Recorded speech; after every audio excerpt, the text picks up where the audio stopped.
So I'm going to be teaching you a breathing technique today, but before I even just jump into that, I want to just say a few things, which is that stress relief, it feels good, right? So in my opinion, that's a good enough reason to apply some of the stress relieving techniques that I'm going to be sharing with you.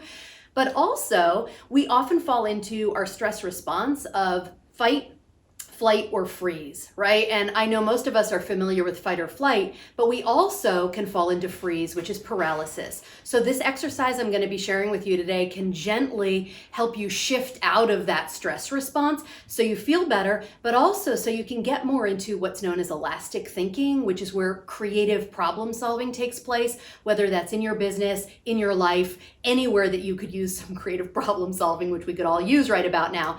And it also, when you're relieved of stress, increases your immunity. So for all of these reasons, stress relief isn't just some soft extra.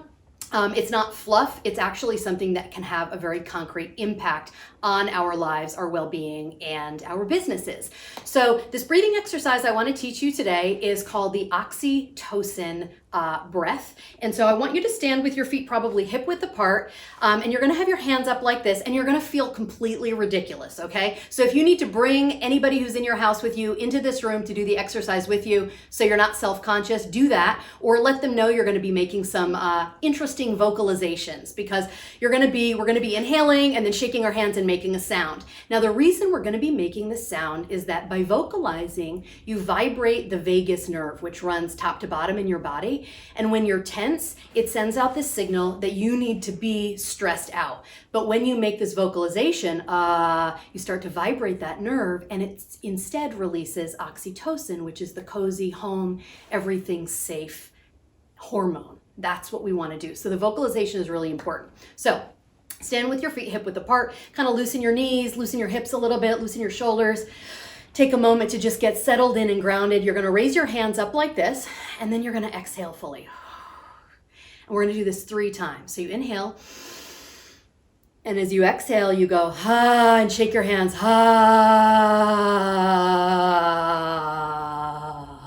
And if you feel ridiculous, even better, exhale fully, right? Okay. And then back to normal. Inhaling a second time. And then exhaling, shaking your hands, all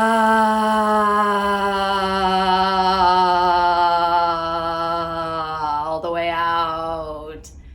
Are you starting to feel that? You might be a little lightheaded. This is good.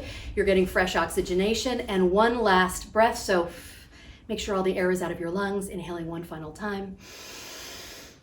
Hands up and exhaling.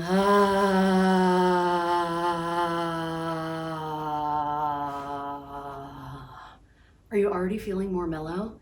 Do that. Normally 3 breaths should take you down a notch. I already feel it. I feel a little bit groovy right now. And that's what I want for you. So do it as many times as you need to. You can do it in the restroom. You can do it with your kids. Kids love stuff like this. You can do it really anywhere. And that breathing exercise probably takes maybe, 1 minute? So I'm Maia Wilde signing off with this oxytocin breathing exercise.